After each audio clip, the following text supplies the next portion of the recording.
Nous partons sur le terrain pour entendre M. Baouri. Il est président de l'UDRG, il est en direct. Bonjour M. Baouri. Bonjour et bonjour à tous les auditeurs. Bienvenue, toutes nos excuses pour le retard pris. Allez-y, première question, Tokora.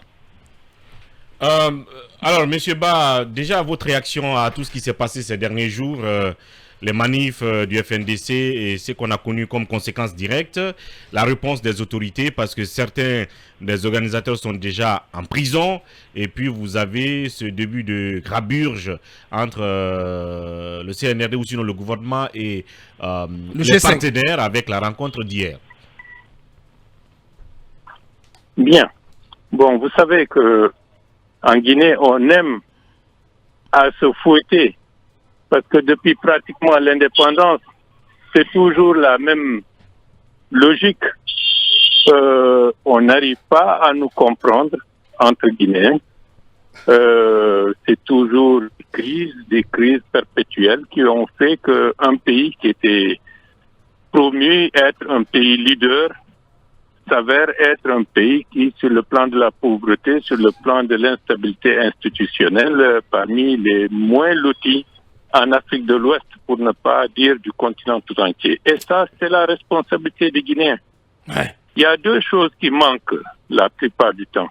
Le sens de responsabilité et le sens de l'intérêt général. Dès que ces deux aspects fondamentaux manquent, il va de soi.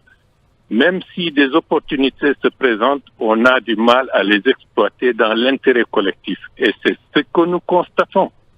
La démocratie ne veut pas dire faire ce que je veux, n'importe comment. La démocratie veut dire qu'on privilégie l'intérêt général et le sens de responsabilité.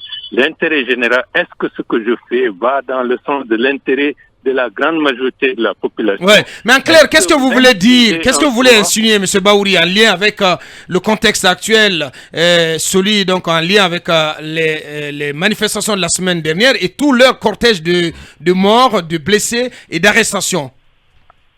Au nom de l'UDRG, nous avions déjà prévenu que l'organisation de manifestations dans ce contexte aussi fragile est inopportune et peut s'avérer dangereuse pour la stabilité du pays. Si nous voulons que le processus de la transition aille dans une dynamique conforme à l'intérêt du pays tout entier, utilisons d'autres moyens pour faire entendre les points de vue des uns et des autres. Comme quoi? Quel autre moyen? C'est-à-dire, aujourd'hui, nous avons besoin que la concertation ou le dialogue se fasse le plus rapidement possible. Et le cadre qui doit être mis en place, il faut qu'on accélère sa mise en place.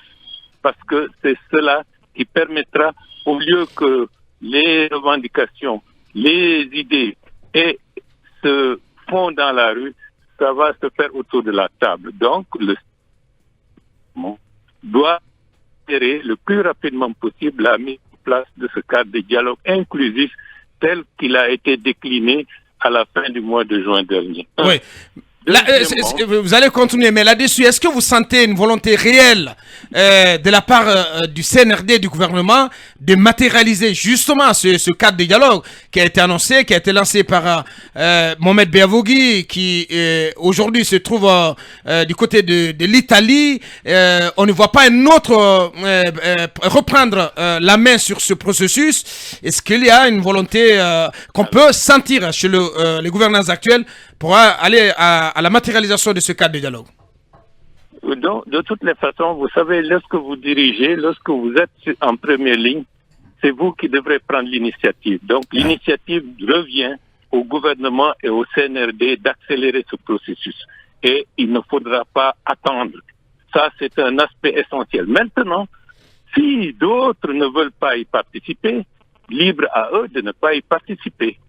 Mais que l'esprit du dialogue, l'esprit de concertation, tel qu'il était décliné dans les 5 valeurs du CNRD, soit mis en œuvre. Maintenant, la population jugera de ceux qui sont de bonne foi ou de ceux qui sont de mauvaise foi. Ça, c'est une priorité des priorités dans le contexte actuel pour une stabilisation politique de notre pays.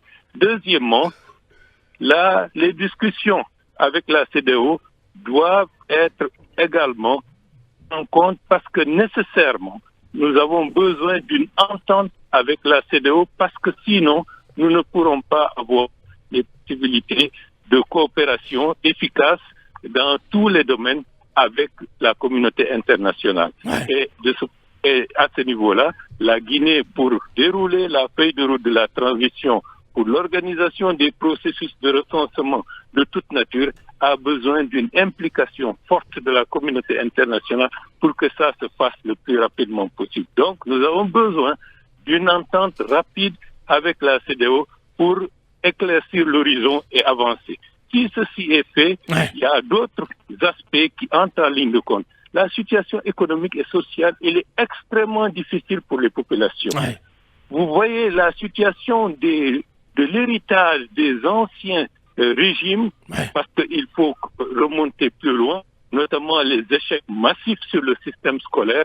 Ce n'est pas en un an que c'est le CNRD ou le gouvernement actuel qui en est responsable, mais c'est une conséquence de plusieurs années de malgouvernance, de rejet et de l'abandon du système éducatif.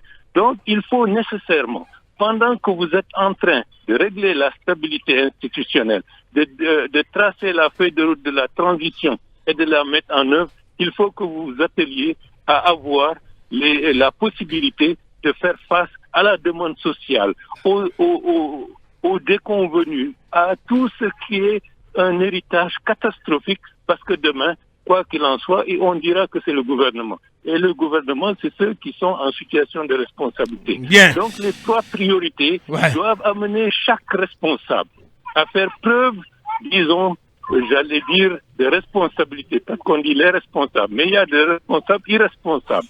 Donc, à l'heure actuelle, il faut que les Guinéens se rendent compte. Si on ne veut pas brûler le pays, si on ne veut pas faire plonger la Guinée à plonger, comme le Mali est en train de... Bien, quelques soucis de liaison avec notre invité. Personnel. Bien, M. Baouri qui est toujours là. Question pour lui, on continue avec vous, Mohamed Kaba. Alors, M. Baouri, le dialogue auquel vous avez participé, on revient un peu en arrière, et donc vous étiez l'un des piliers. En fin de compte, à quoi il a servi? Vous savez, vaut mieux se dialoguer et faire avancer les choses que de se battre et compter le nombre de morts. Aujourd'hui, on parle... Mais comment dialoguer? Comment dialoguer, M. Baouri, s'il n'y a pas de cadre? Oui, mais bien sûr. À ce niveau-là. Oui, acceptez au même moment qu'on vous pose des questions, l'interactivité.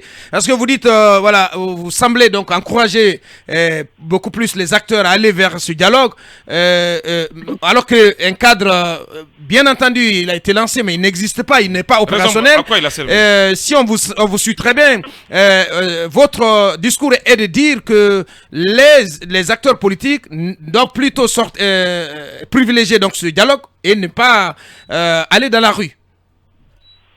Bien entendu. Aujourd'hui, il y a des personnes qui gouvernent. C'est elles qui doivent prendre l'initiative de convoquer et d'organiser le processus de ce dialogue. Oui, mais justement, si cette initiative n'est pas là, M. Baouri, ce cadre n'est pas opérationnel, quelle autre voie d'expression reste à la classe politique, aux acteurs nationaux? Non, je pense que ce cadre pourra être mis en place. Les portes de du dialogue ou de cette concertation ou de la prise en compte de cette demande n'est pas fermée. C'est une exigence, c'est une demande de tout le monde, y compris les acteurs nationaux que les acteurs internationaux. Et je pense qu'il faut aller vite.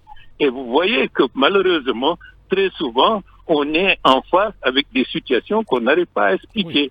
Le 1er juillet dernier, il y avait des mémos qui ont été remis au Premier ministre. Voilà un mois, rien n'est ressorti. Donc tout cela accrédite aux yeux de l'opinion le fait de traîner les pieds. On n'a pas le droit de traîner les pieds alors que l'intérêt national commande d'agir et d'agir. Et d'agir vite. Oui, allez-y, Talibé. Il n'a pas répondu à ma question. Je disais, le dialogue auquel il a participé, à quoi ça a servi en fait? Maintenant, concertation, à quoi ça a servi? Moi, je pense que tant qu'on peut dialoguer, il faut le faire dans la mesure du possible. Je préfère dialoguer des jours et de ne pas compter le nombre de morts. Parce que les statistiques mortuaires comme 5 morts, 6 morts, 7 morts, cela, on ne peut plus les faire revivre, alors qu'on aurait pu éviter cela. Donc, il faut tout faire pour éviter qu'à chaque fois, on s'égosille à compter le nombre de morts dans les manifestations. Parce que cela veut dire que c'est un échec pour tout le monde. Depuis des années et des années, c'est toujours la même chose. Donc il faut changer de fusil d'épaule. On va s'intéresser à d'autres questions. Allez-y, Talibé. Oui, monsieur Ba, une série de petites questions. Il y a d'abord les arrestations auxquelles on assiste.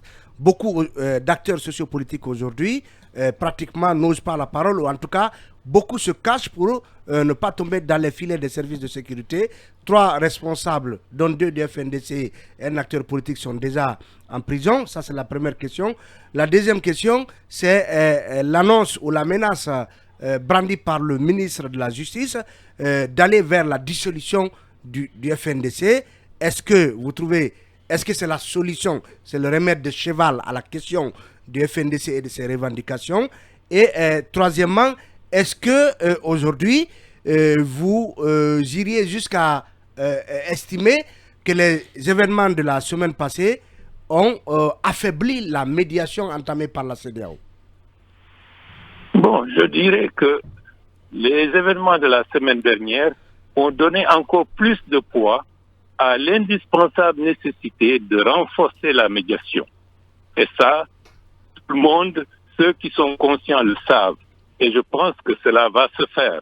Parce que la Guinée est le verrou de stabilité du reste de l'Afrique de l'Ouest qui n'est pas encore embrasé. Donc, même si nous, Guinéens, nous ne voulons pas de la stabilité dans notre pays, d'autres veulent qu'il y ait la stabilité en Guinée parce que cela conduira à la stabilité dans cette partie de la sous-région. Bien. C'est extrêmement important. Deuxièmement, les arrestations. Dans un pays, lorsque on n'accepte pas la justice, on n'accepte pas l'autorité de l'État, chacun dit c'est la démocratie de faire ce que bon me semble.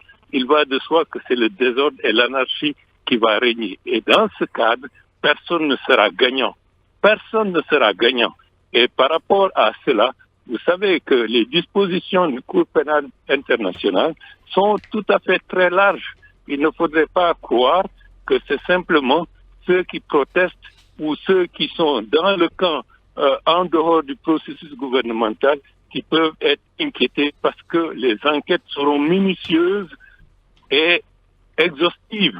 Et de ce point de vue, chacun doit faire extrêmement attention à ne pas être passible de se retrouver au niveau d'une instance internationale comme la Cour pénale lorsque des enquêtes sérieuses pourront être menées pour juger des causes, de la manière dont les choses sont organisées et les dispositions qui ont été mises dans le cadre, disons, de la situation qui prévaut dans notre pays. Bien. Et ça, il faut que tout le monde fasse attention. Alors, qui des arrestations Est-ce que vous déplorez en fin de compte ces arrestations à l'appel? Beaucoup d'acteurs, Talibé Bari le rappelait, sont aujourd'hui dans l'œil du cyclone. 3 responsables politiques, dont 2 du FNDC, sont en prison, ont été placés sous mandat de dépôt hier. Est-ce que vous regrettez cette manière de faire, ce tour de vis sécuritaire et juridique, cette chape de plomb qui s'abat sur les acteurs politiques? Par rapport à cela, j'avais prévenu bien avant qu'il y ait les manifestations de ne pas aller dans cette direction. J'avais exprimé ouvertement ma désapprobation par rapport à cette stratégie et ma désapprobation ne date pas de maintenant. J'ai tout dit, dans le contexte de fragilité du pays et dans un contexte où tout événement peut être source de dénombrer des morts, n'utilisons pas la manifestation comme le premier recours dans une revendication politique. Donc pour vous, ces manifestations sont justifiées, M. Ba, ces manifestations sont justifiées au regard des débordements qu'on a connus pendant ces manifestations. Non, ces arrestations. Ces arrestations sont justifiées pour vous? De toutes les façons, je ne commenterai pas les actions judiciaires. Pour qu'il y ait la stabilité, il faut qu'on ait une justice forte. Et les blocus devant les sièges des partis politiques. Cela ne vous inquiète pas? Je ne me prononce pas. Chaque responsable politique doit assumer ses actes et ses responsabilités. Le FNDC, la question sur le FNDC, on a vu le ministre Charles White qui menace de dissoudre le FNDC. Qu'est-ce que vous en pensez? Bon, de toutes les façons, je pense que la dissolution, ce n'est pas la meilleure manière. Parce que ça pourrait même empêcher d'avoir des interlocuteurs attitrés par rapport à des faits qui peuvent être engagés par-ci par-là. Il faut mettre en avant les dynamiques de dialogue, de concertation, de résolution des problèmes un à un. Et je pense que d'ici quelques semaines, si on y va avec méthode et avec la bonne foi, on parviendra à restaurer la stabilité et un certain semblant du vivre ensemble. Parce Bien que dit. si on ne le fait pas, je vous dis et je le répète, tout le monde va en pâtir. On ne parlera plus de présidentiel. Chacun va essayer de sauver sa peau parce que la situation sera ingérable. Méfions-nous de cela. Bien, la toute dernière question, allez-y, Yakuba. Oui, M. Baouri, vous l'avez dit et ça m'a intéressé. Qu'en Guinée, on a toujours agi ainsi, en tout cas comme nous vivons actuellement. On sait que depuis 1957, l'origine de la violence en Guinée est toujours partie du verbe, notamment du verbe du discours dominant. Je suis assez jeune pour vous rappeler la déclaration de Sékou Touré contre les Peuls, le Wofatara de Lansana Conté contre les Malinké. Je suis assez jeune pour vous le rappeler, mais vous vous rappellerez aussi que il y a eu assez de discours va-t-en-guerre sous le capitaine Dadis Camara. Ça nous a donné le résultat du stade du 28 septembre. Est-ce qu'aujourd'hui, vous proposerez qu'on soigne un peu le discours officiel en Guinée? Ou est-ce qu'aujourd'hui, vous pensez que le colonel Mamadi Doumbouya, que vous avez rencontré le lendemain du coup d'État, a dû changer? Parce que j'ai quand même un adage dans ma tête que je n'arrive pas à traduire en français. On dit souvent que Mbatulano Boni Burilando, c'est-à-dire que le courtisan est plus méchant. C'est une traduction à peu près plus méchant que le chef. Bien. Bon. Premièrement, le discours de tout le monde doit évoluer. Parce que c'est un discours de violence. C'est un discours de pugilat. On oppose les idées non pas pour rechercher ce qui peut être dans l'intérêt national, mais tout simplement pour observer. Ah, l'autre, il a donné un coup de poing par-ci, l'autre répond pas. Et de ce point de vue, nous sommes de manière collective responsables. La presse aussi a sa part de responsabilité dans la mise en forme de cette violence verbale. Donc, de tout ce point de vue, quels que soient les bords, faisons attention. Bien, on a un souci avec... Est-ce qu'il est toujours là? Oui, il est là. Oui, on va le laisser conclure. Oui, allez-y, M. Baouri. Respecter l'autorité de l'État, accepter d'être dans une république qui peut avoir des défaillances, qui peut avoir des insuffisances, mais tout ne pourra pas se régler du jour au lendemain. Donc, faisons preuve de patience et d'obstination pour aller dans le bon sens. Et de ce fait, faisons en sorte que la justice, que l'autorité de l'État ne soit pas remis en cause de manière flagrante au risque demain qu'on se morde tous les doigts. Donc, si ceci est fait, ça permettra de ramener un peu plus de quiétude au niveau des uns et des autres, parce que ce que je comprends, très souvent, les égos de l'orgueil en Guinée, de tout le monde, est tellement qu'ils sont à mettre le feu au pays uniquement. Leur orgueil a été bafoué par-ci par-là. Donc, faisons d'abord. Bien, on a quelques soucis de liaison donc avec M. Baouri. Je pense qu'on a entendu l'essentiel. On va s'arrêter là-dessus. Le temps